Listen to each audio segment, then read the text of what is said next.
तो जैसा कि सबको पता है कि मेरा लास्ट ब्लॉग जो था भीलवाड़ा के ऊपर था, श्री नवग्रह आश्रम, जहाँ पे कैंसर पेशेंट और भी बहुत सारी बीमारियों का ट्रीटमेंट होता है आयुर्वेद पद्धति के अकॉर्डिंग। तो चलिए आज हम लोग थोड़ी सी कुछ बातें वहीं के उस पर करते हैं। तो मैं स्टार्ट करती हूँ, क्योंकि जो भी लोग जाते हैं, अगर जो अपनी गाड़ी से जा रहे हैं तो वो तो डायरेक्टली अपनी गाड़ी से जा सकते हैं वहाँ पर, तो वो भी रायला के थ्रू या भीलवाड़ा से होके भी जा सकते हैं। और जो लोग बस से आते हैं तो उनको रायला पे ही उतरना चाहिए, क्योंकि वहाँ से आश्रम 10 किलोमीटर दूर है और रायला पे आप उतर कर वहाँ पर आपको टेम्पो वगैरह मिल जाते हैं। तो वो पूरा या तो आप बुक करवा लीजिए, तो वो 400 रुपीज़ देता है। अदरवाइज़ वो 8 या 10 सवारी बैठा के फिर वो पूरा ऑटो जो है आश्रम तक लेके जाते हैं। वो पर हेड 40 रुपीज़ ही चार्ज करते हैं। तो आप ऐसे भी जा सकते हो वहाँ पर, और अदरवाइज़ आप भीलवाड़ा से आ सकते हो। अगर आप भीलवाड़ा से ट्रेन से आए हैं तो मॉर्निंग में या जिस भी टाइम पर आपकी ट्रेन वहाँ पहुँचती है, तो आश्रम के लिए वहाँ पर टेम्पो वगैरह खड़े रहते हैं। वो खुद से आवाज़ लगा देते हैं कि श्री नवग्रह आश्रम चलना है, तो आप वहाँ से भी कर सकते हो। और उसके बाद वो लोग भी वहाँ से शायद 100 रुपीज़ या 150 रुपीज़ चार्ज करते हैं पर हेड। ये तो हो गया हमारे जाने की बात।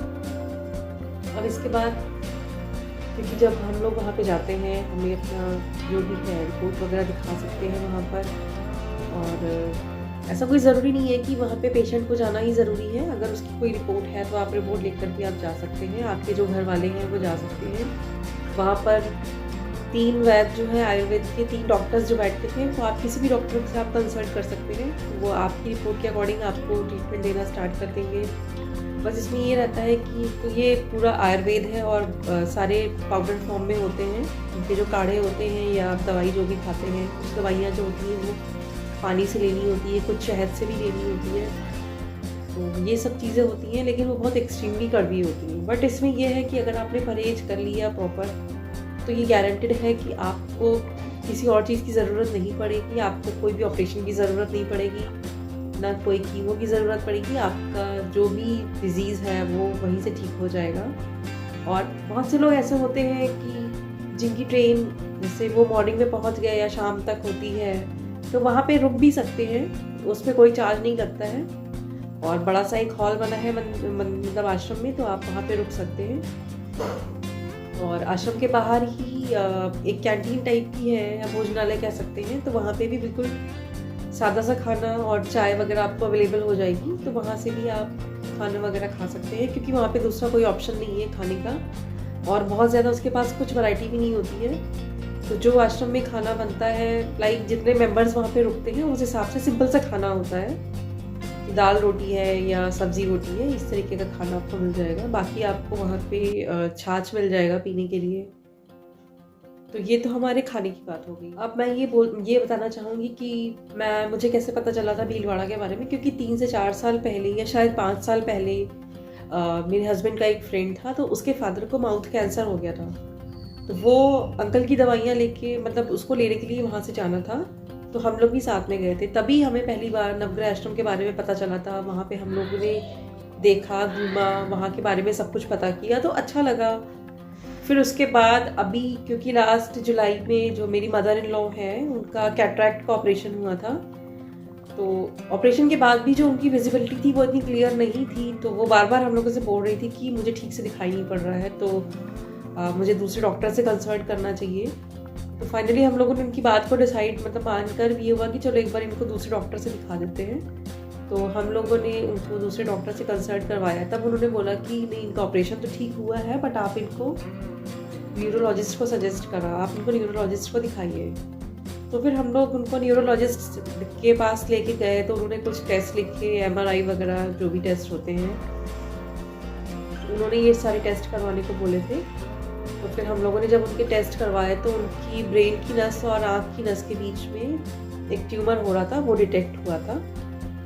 और उन्होंने ये बोल दिया था कि आपको इसको विदिन 1 वीक या 10 डेज़ आपको इसको ऑपरेट करवाना पड़ेगा। और ऑपरेशन की भी कोई गारंटी नहीं है, उनका मेमोरी लॉस हो सकता है, वो कोमा में भी जा सकती हैं। तो फिर मेरे हस्बैंड ने जब घर में कंसल्ट किया ये सारी बातें बताने के बाद, फिर हम लोगों को लगा कि नहीं यार, अब ये तो ज़रूरी नहीं है कि हम इनका ऑपरेशन ही करवाएं।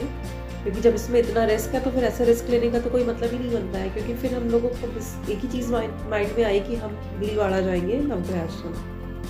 तो बस हम लोग मम्मी की रिपोर्ट लेके वहाँ चले गए थे और उसके बाद वहाँ पे डॉक्टर वगैरह से कंसल्ट किया। उन्होंने हमको 3 महीने की दवाइयाँ दी थी।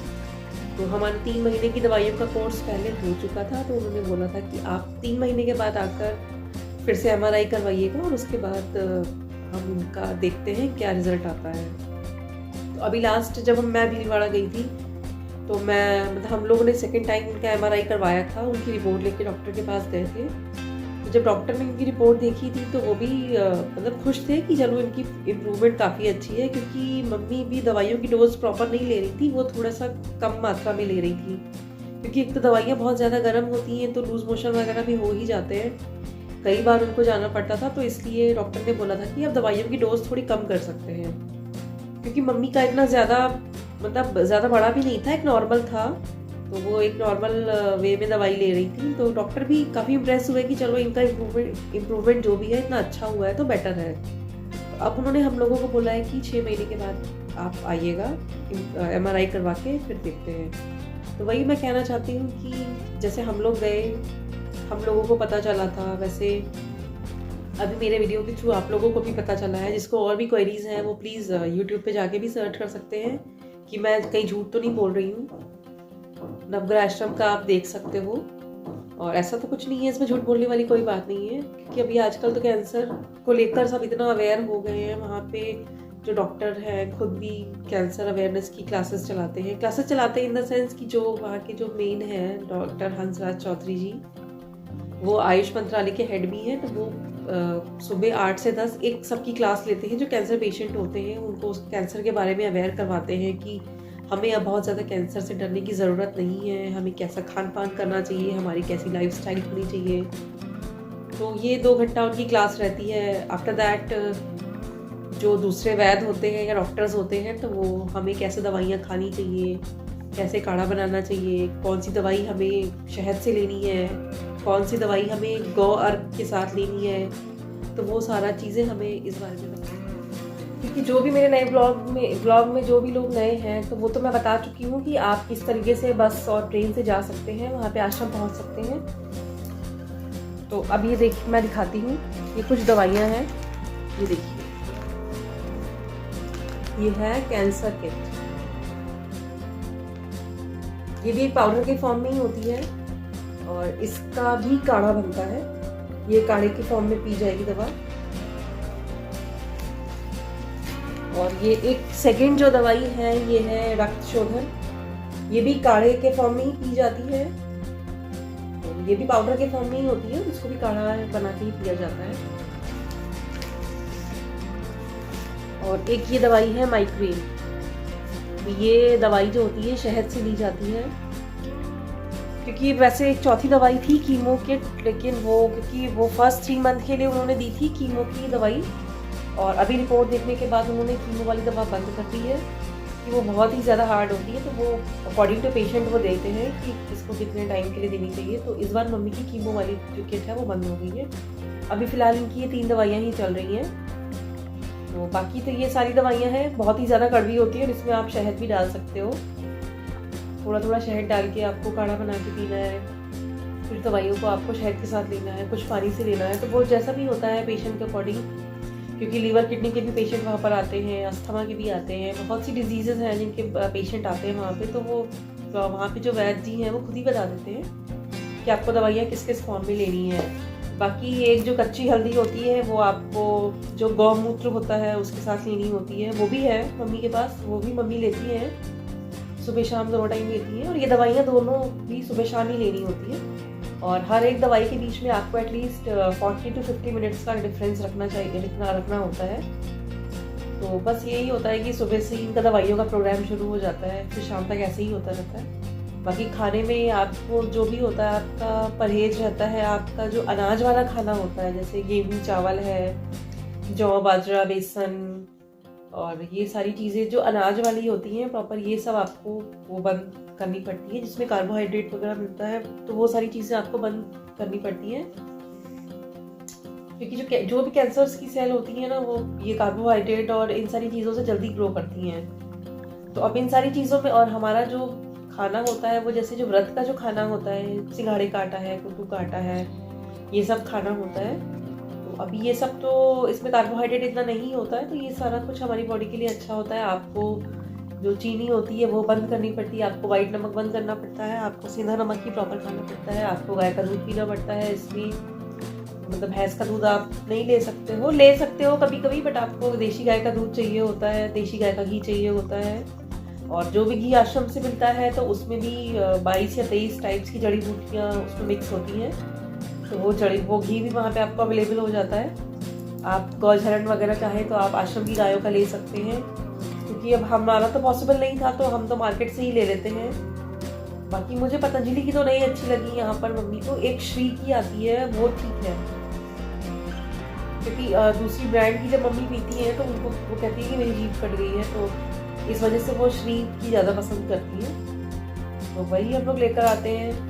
और बाकी तो आपका खाने का तो बस यही रहता है, आप सारी ग्रीन वेजिटेबल्स खा सकते हैं, और आपको मार्केट का जो मैदा वगैरह होता है वो सारा कुछ बंद करना पड़ेगा। परहेज तो करना पड़ेगा, अगर आपने परहेज अच्छे से कर लिया तो फिर आपका ट्रीटमेंट अच्छे से भी हो पाएगा। क्योंकि जो मैं बता रही थी कि जो मेरे हस्बैंड के जो फादर थे उनका ट्रीटमेंट चल रहा था, तो अंकल को जो माउथ कैंसर हुआ था उनको भी वहाँ से ट्रीटमेंट कराते कराते काफ़ी टाइम हो गया, तो अभी वो बिल्कुल ठीक है।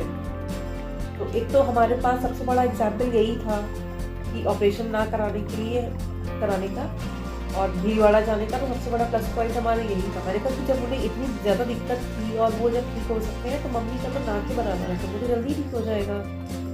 तो फिर इसलिए हम लोग एलोपैथिक पे ना जाके या ऑपरेशन के पास ना जाके हम लोगों ने डिसाइड किया था कि हम लोग भीलवाड़ा ही जाएंगे। आप सबको मेरा ब्लॉग कैसा लगा? अगर अच्छा लगा हो तो प्लीज़ लाइक शेयर और सब्सक्राइब करिएगा। Till then, good night.